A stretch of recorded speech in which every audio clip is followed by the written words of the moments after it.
Hello gamers, and welcome back to another episode of Solo Spelunking. At the time of this recording it is Sunday evening, late evening actually.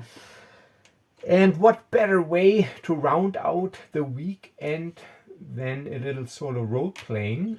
And as I said, I want to mix things up a little bit on the channel, so I'm alternating between 3 games. And the first game will be, of course, the continuation of my Machine Gods of the Noxian Expanse.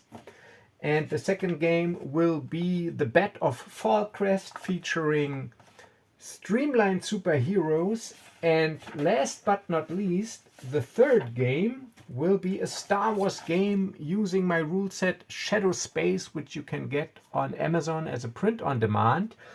And as of a couple of days, you can also get the Solo RPG Framework Space Opera in a nice print-on-demand full-color soft cover on Amazon. And also you can already get the Solo RPG Framework and Toolbox Fantasy, also print-on-demand. So just search for my name on Amazon and you should get these products. And once I got my own copies in hand, I will make a dedicated video about this to showcase the product so that you can see how it looks. I hope it turns out nicely.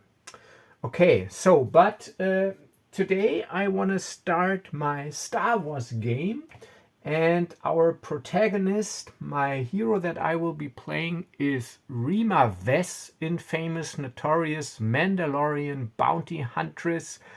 And you know her already from my Adventures in the Keldor Sector campaign. You know her from my Streamlined Outlaws in the Outer Fringe and Dead or Alive series, where she basically collected her first major most wanted bounties and acquired her Mandalorian armor as a reward. So this is she. And so this game, I will call it the Rima Vess Chronicles, and it'll be using Shadow Space, and of course my framework will feature a couple of more bounty hunts, hopefully successful bounty hunts in the Outer Rim. So this is the picture that you already know from my other Star Wars games, her character picture. I put this up here, and it really fits the mini if you look at it with the cape and the armor and everything. So this is actually pretty fitting. And I created a sector for this series, the Ratox sector in the Outer Rim. And I created this sector using my standard system that is also featured in Shadow Space. So I randomly determined those hex coordinates and then the system type, and I added some pirate infested space, a nebula, some interdicted space. And we are in the Limok system on the planet Limok, and this is a wretched hive of scum and villainy. And Rima Vess, she has gotten word that an influential Hutt crime lord is in the market for a bounty hunter that does not ask too many questions. And so he's in the market for a bounty hunter, and Rima Vess, she has gotten wind of it, or through her connections and contacts, she heard of this private, probable illegal bounty, but she doesn't care. Bounty is bounty. And this Hutt crime lord, his name is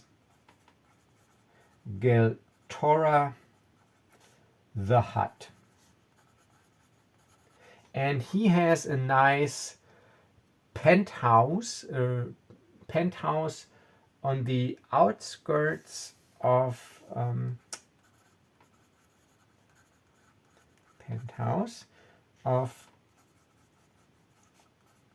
Limok Central, my usual low effort city name.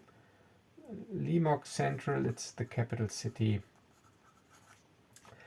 And there he has a penthouse. So it's not like a rooftop penthouse or anything. It's a nice little mansion in the outskirts of town nestled within lush fields, well protected.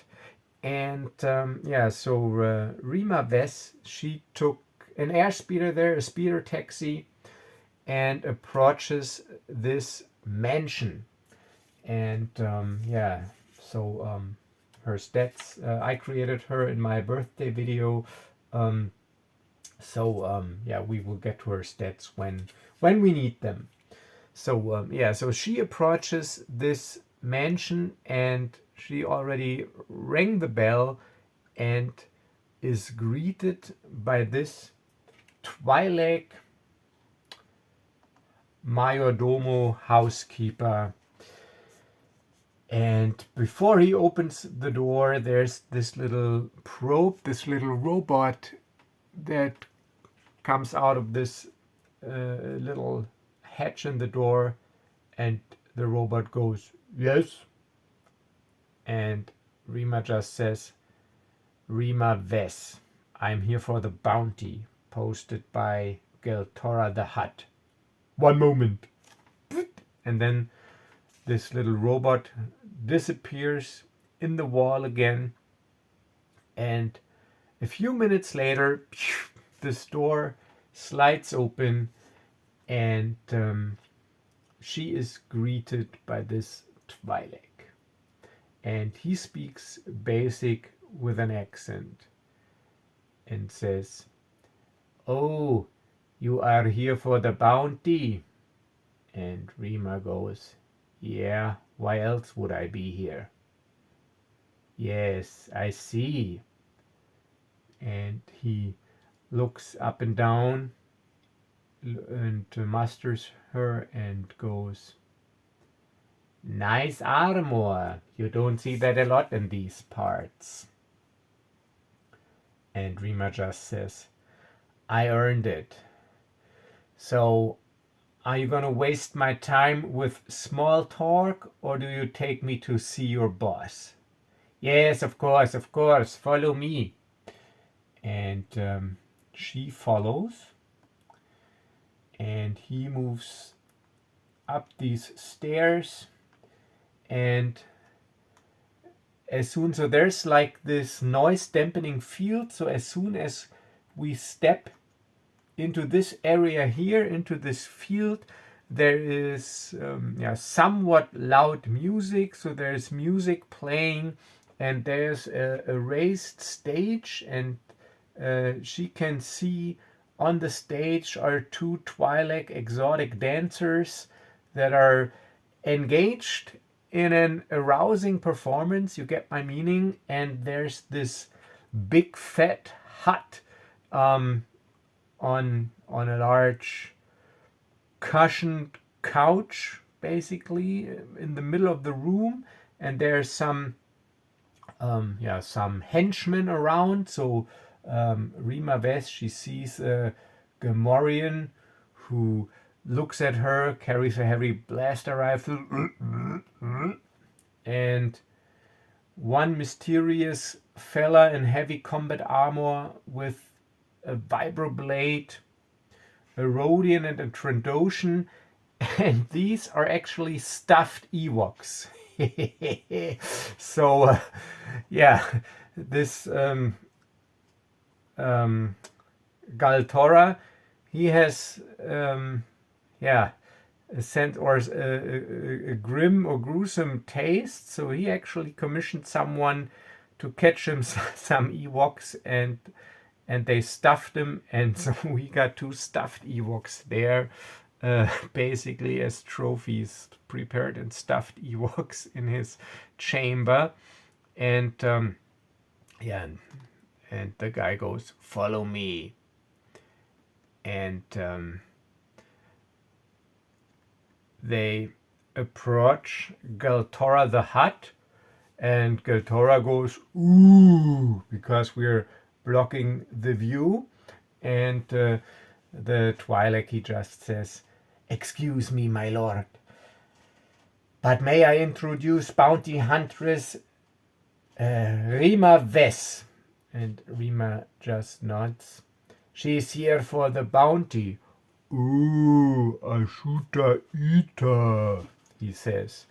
And the Twi'lek translates, "My master is pleased to see you, and he will give you the details." So, and this mini is actually the original, very rare Jabba the Hutt from the original Rebel Storm miniature set. So yes, I do have quite a few very rare minis in my collection. Yeah, I really like this mini. It's totally useless in play, but pretty nice sculpt actually. Yeah, my master is pleased to see you. And then he signals to this Trandoshan, "Achuta Goo." And the Trandoshan walks up and hands a data card over to Rima Vess and says, "All the information is in there. Check the scan doc, and if you got any questions, just ask." And Rima, she slides the data card into her data pad. And now I'm going to use the bounty hunter rules or bounty hunting rules here from my solo RPG framework and toolbox. So I didn't prepare anything. This is totally off the cuff. So first we determine the bounty type, but I say that is either a major or a most wanted bounty. So Rima Vess does not waste her time with minor bounties. So 1 to 5, it is a major bounty, and 6 a most wanted bounty. All right, so a major bounty, and a major bounty has 2d6 plus 6 times 1,000 credits bounty.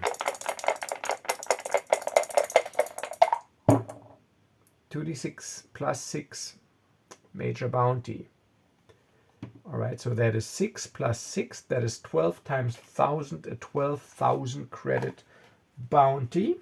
So I make a note here, major bounty.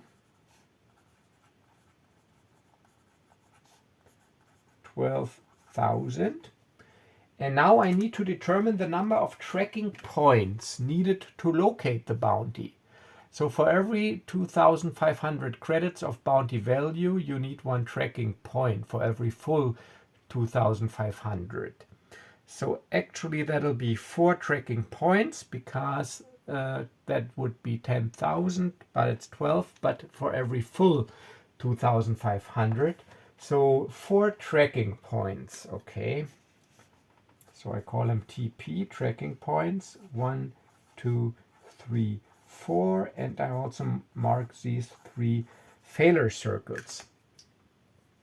So generate an NPC as the bounty target using the NPC generator or the NPC column in the urban encounter generator, and determine the power level of the PC.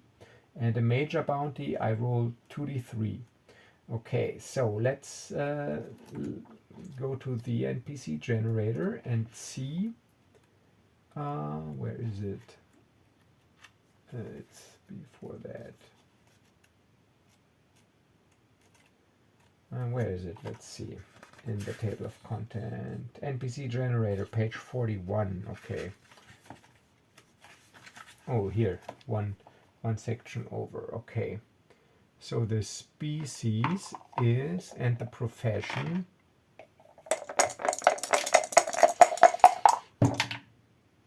It is species 7, a common alien bounty. Ooh, a common alien bounty hunter.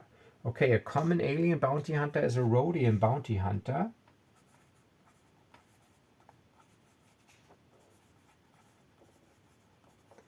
Rodian bounty hunter.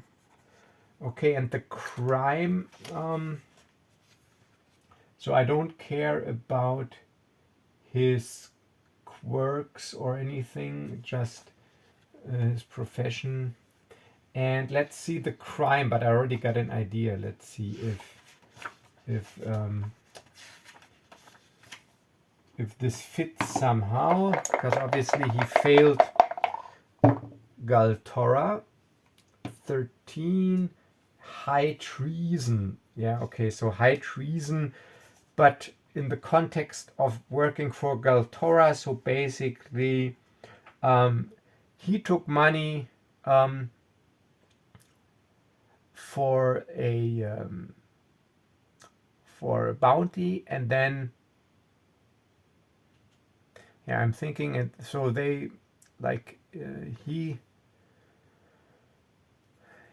delivered a captive to one of Galtora's lieutenants.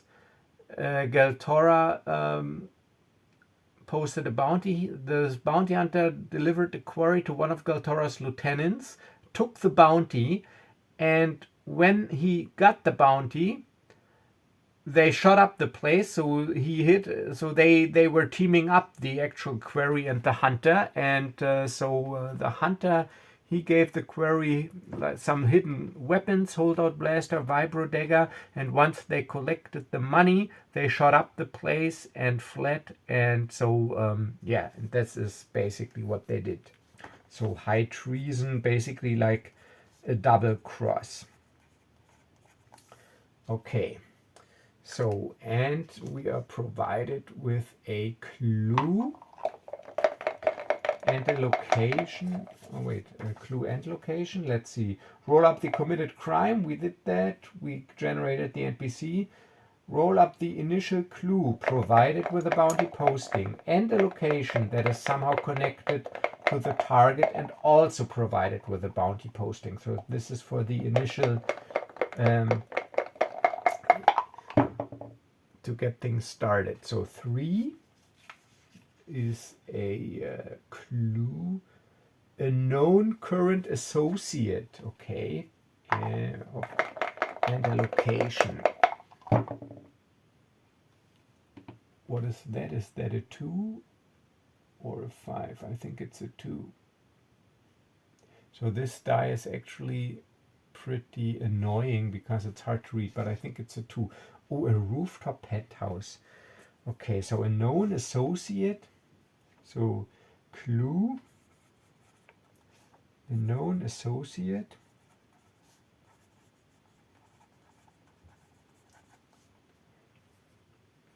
And location, rooftop penthouse. Okay, let's roll for the known associate. I'm just rolling the profession. 18, a gang member. Okay, let's just say it's not a gang member, it's a gang lieutenant.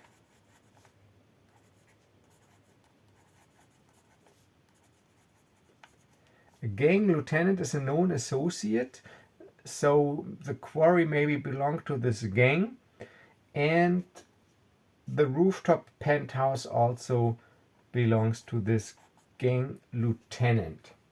And let's see, is it a different planet? Probably. We're on a different planet, and on your current planet, 1, 2, 3, on a different planet. So I wanted to be on a different planet actually, because I want to integrate some traveling. So I'm rolling a d12 on this sector map to see where this known associate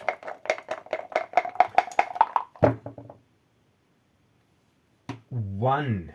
Oh, that is also Wretched Hive, which makes totally sense. It's the Ulbeck system. Okay. Last seen or associate is based in the Ulbeck system.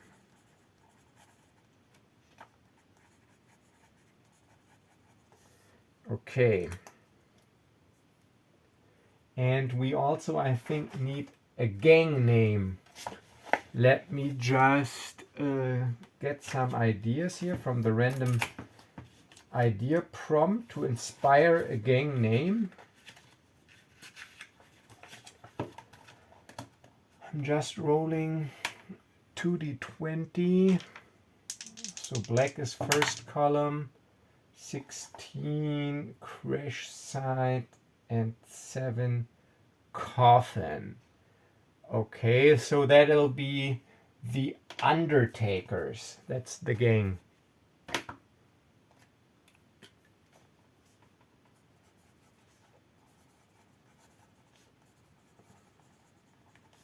The Undertakers gang. Okay, so that's all the information we got right now. So Rima Vess, she studies the data pad and just says, I'll keep the card. Okay, so this known associate, this gang lieutenant, what was it? Let's just say it is a, let's just say this is a human.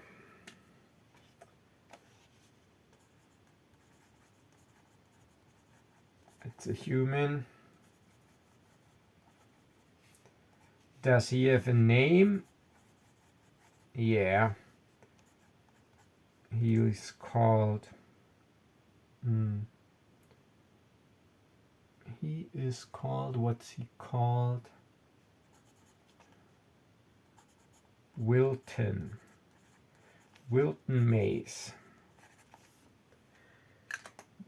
Yeah, he's called Wilton Mays, and he's supposed to be pretty high up in the hierarchy of a gang called the Undertakers. They operate out of the Ulbeck system, which is also located in this sector. Okay, and of course there's a holo provided with the information, and yeah, and of course the description of the crime. So, and then Rima Vess goes, I usually bring my quarry in cold. Is that a problem? Ukatichucha, the Hutt says. And the Twi'lek translates, well, it is not a problem, but if you bring him in alive, you will get an additional 5,000 credit bounty. Otherwise, that is fine. And she just nods and says, I'll see if the 5,000 are worth the additional trouble. It'll be a spontaneous decision. Is there anything else? Ukashuta too, the Hutt says. And the Twi'lek goes, well, you can have my com code if you want to keep me posted on your progress or if there's any unusual development. Yeah, will do. Let's synchronize comms. And then we synchronize our comms that I got his contact. And I can't help it but look at those stuffed Ewoks. And I go, nice decoration. If that's all, I'll be on my way. Yes, that is all. Keep us informed and keep us posted. Oh, one more thing. Oh, I forgot this. Oh, one more thing. Yes. Well, this is not an exclusive contract, so you better be quick. Because we are going to spread the word. As it is common in our business, she just says. Or I just say, because I'm her. And do you want me to find my own way out? Or are you going to show me out? Oh, of course, I show you out. And then we leave. All right, so that was this little startup sequence for this adventure. So now Rima Vess calls an airspeeder, makes her way back into the city. Let's just roll for time of day that I usually do. Where is, oh here, yeah.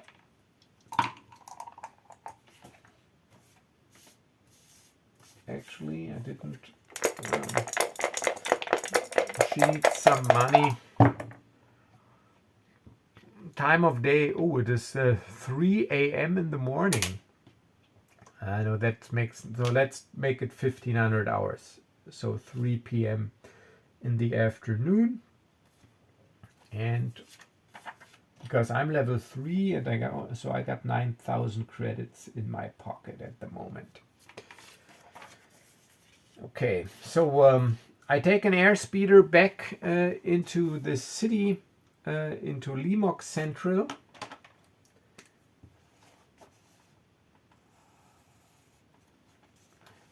Into the starport of Limok Central, to be precise. And yeah, I waste no time and enter my ship. And my ship is a heavy hyperspace capable fighter, the Blood Eagle. And it's not really souped up, a little bit maybe, so it's got some handling, some shields, speed 7, dual heavy laser cannons, hyperspace capable, but it's nothing really comfortable. It's a heavy fighter, and I will make my way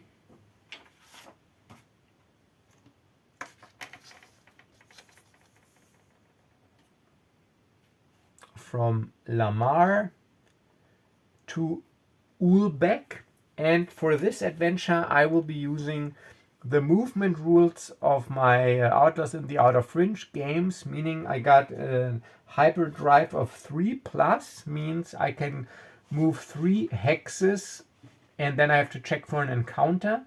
But if I make an astrogation check, DC 15, everything above 15 gives me an additional point of movement. So, but first we gotta see if something happens. So I'm leaving the planet Lamar. Not Lamar, Limok here. Sorry, my bad. The planet Limok, the wretched hive of scum and villainy. And it is a low security system because it's a wretched hive. So now we gotta determine if on my way out of the gravity well, if there's anything happening. And on a low security system, it is a 3 in 6 chance. So 1, 2, 3 on a d6.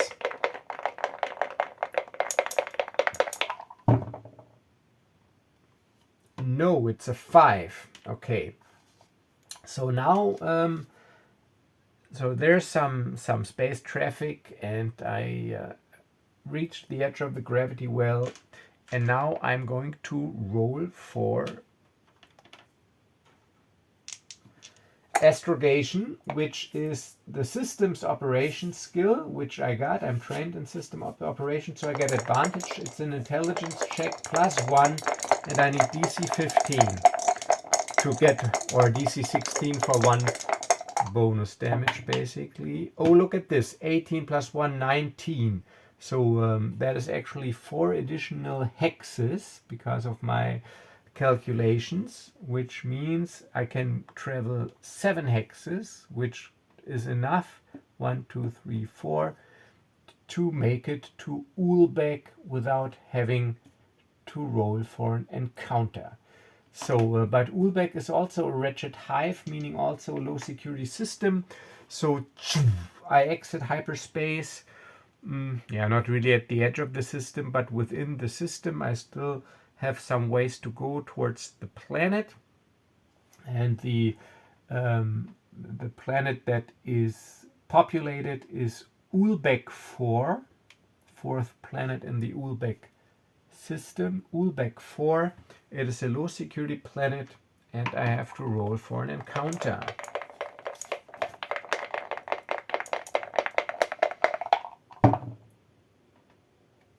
3. Yes, an encounter occurs, and now I'm using this encounter generator, see if it is affecting my ship. On a 4 to 6. Yes, also, so an encounter involving or affecting my ship. So we have the descriptor object. Let's see what it is. That does something. Descriptor object. So I'm going to go this again. 712. That is a fast slaver ship. Okay, so this already starts good. And activity, I don't, 11, docking. All right, so a fast slaver ship is docking with my ship, or attempts to dock with my ship. So this is straightforward and pretty obvious. A slaver ship, even though I don't know that they're slavers yet, but they're in the slaver business and they want to board my ship to take me prisoner. So because this heavy starfighter is hyperspace capable, behind the cockpit there's a small living area and also a docking hatch. So it would be possible, even though it's not like a freighter, to actually dock. It's because it's like a long range hyperspace capable heavy fighter that features a very small tiny living quarter section for longer hyperspace journeys. Nothing really to write home about. So it's not really, you can't really walk around the ship. So basically from your cockpit you go through a door in a small cabin where we have a refresher unit, a bunk, some food dispensers, and this is basically it. And like this docking hatch, think of almost like a somewhat smaller shuttle. So there is the possibility to actually dock. So yeah, so as I enter the system, I set a course for Ulbeck 4. Let me write this down. Ulbeck 4, as I am approached or intercepted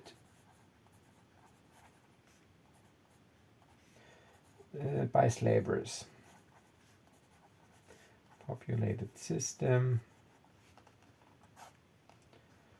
Okay, and intercepted by slavers, or at least they try to intercept me. Let's see how this goes.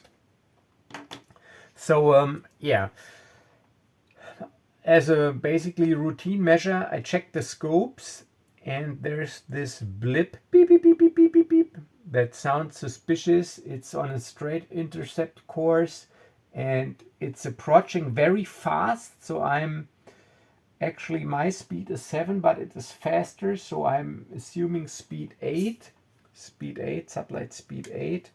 So pretty fast actually for its also a small tramp freighter, and it's on an intercept course, and it doesn't hail me or anything. It's just on an intercept course.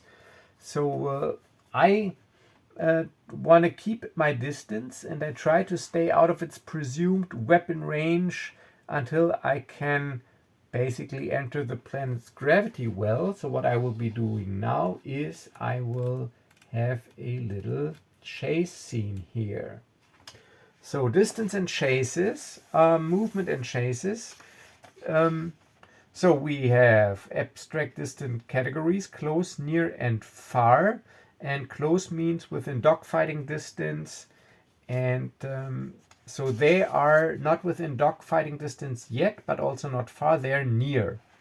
And now I can use my move if we go in combat rounds. So this is, we're not in combat rounds yet. I can use my move to change the distance category to the target by 1 category. If the target does not want to escape or stay, this automatically succeeds. But of course they do want to close the distance. So, and I want to move away. So both pilots make a piloting check as a free action within the move. The hero pilot either gets a bonus to this check if their vessel is faster, or a penalty if their vessel is slower. So it is slower by 1, so I get a -1 penalty, and the pilot with the higher check result determines the outcome. Okay, so I'm not trained in pilot, so because I don't get advantage, so that means I do not get advantage, but my piloting is +4, but I get -1 because my speed is 7 and their speed is 8. So I get piloting +3, and let's just say they have a +4 and a trained pilot. Obviously, because they have a dedicated pilot. So it is +4 with advantage versus my +3 without advantage, and whoever wins gets the wish. So the orange and the red, no, the orange and the black are the slavers, and the red is Rima Vess.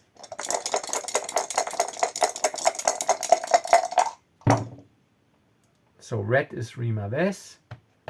That is a 15 +3.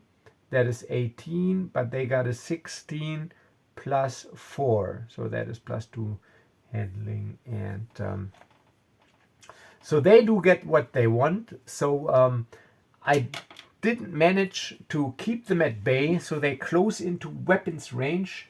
And then they, without any kind of warning, they start shooting at the Blood Eagle, but they shoot with iron cannons because they want to capture me alive. All right, so space combat. Let's see.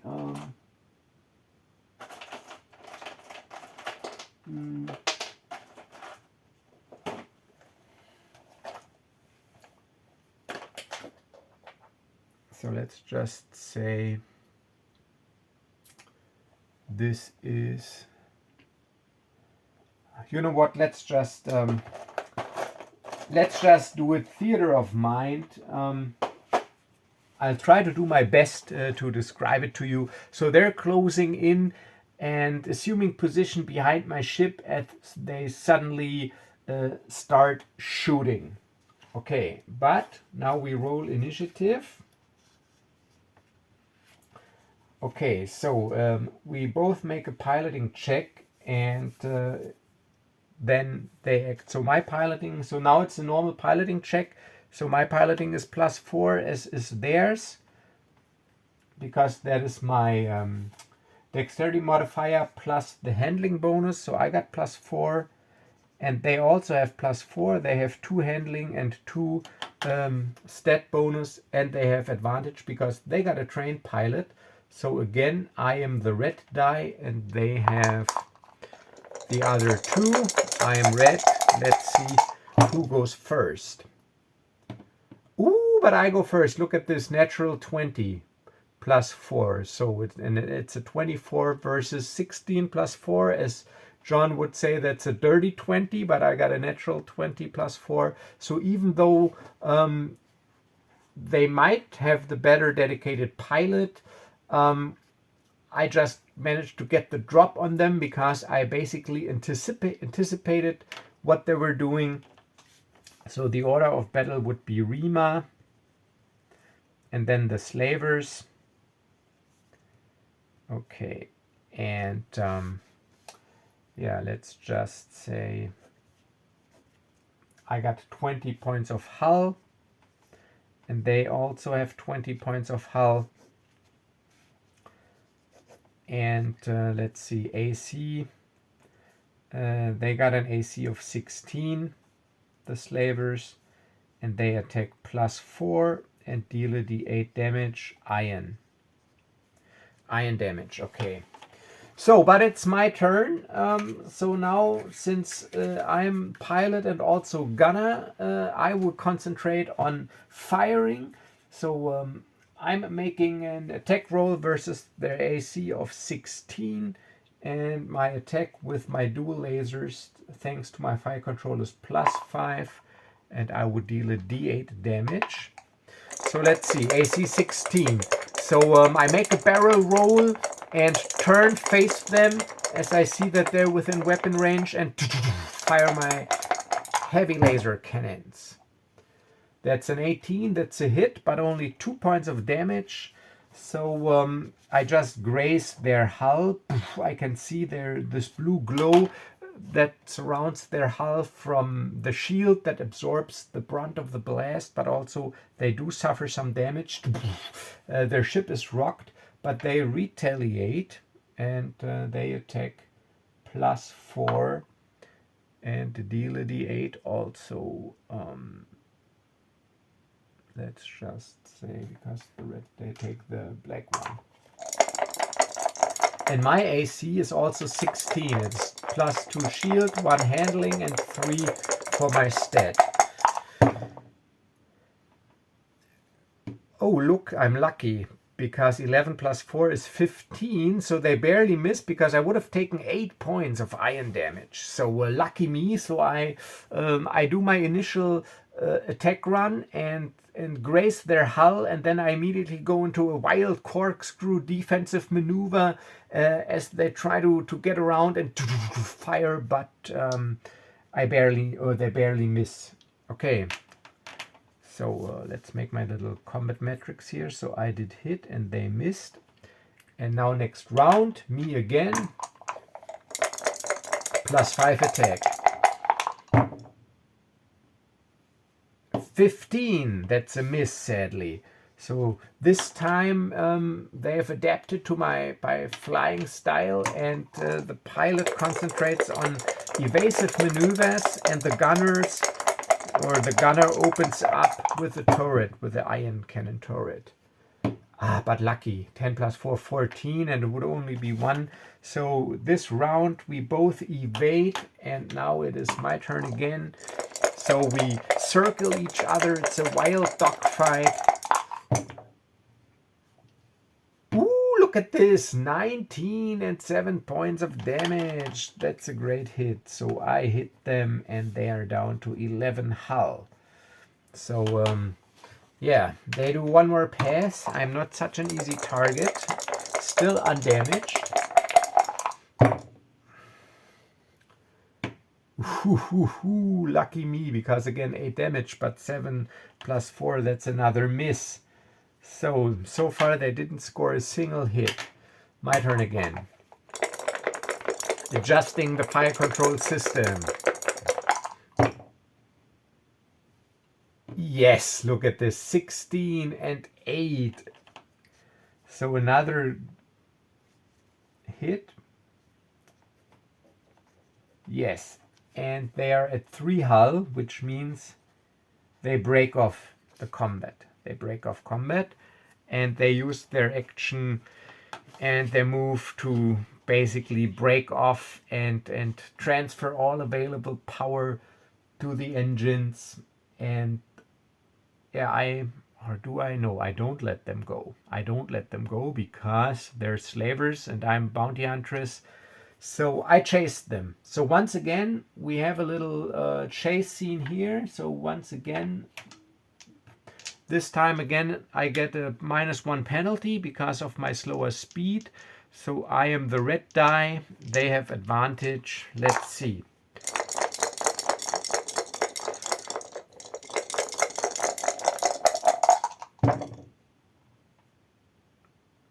So they move away, and I pursue them.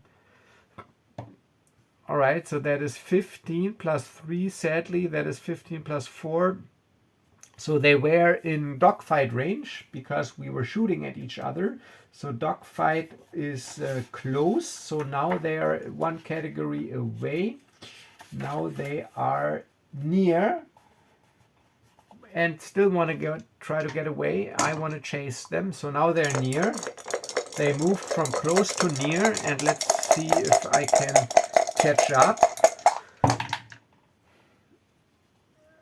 So, but no, I am the 15 and they have 11 and 19. So the 19 counts +4. So yeah, they do have a good pilot and they are faster. So now they are far away, and yeah, one more one more thing. So if they succeed now, they're out of range and gone. Or they jump into hyperspace.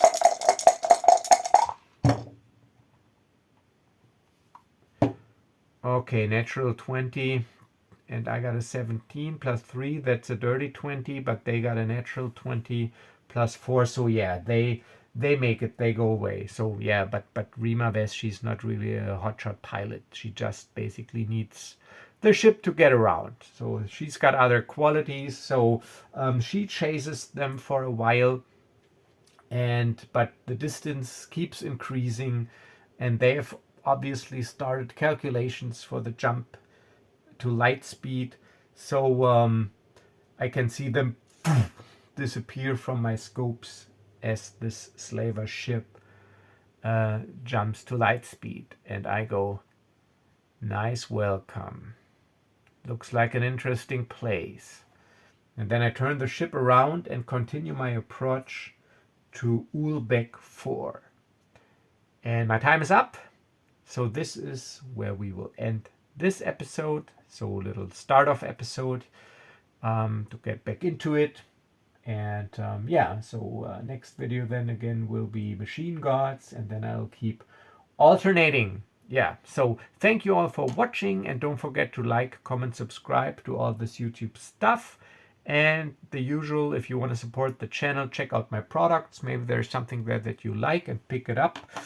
And yeah, I wish you a good start into the week, and I'll see you in the next video. Until then, as always, stay safe and stay healthy. Bye bye.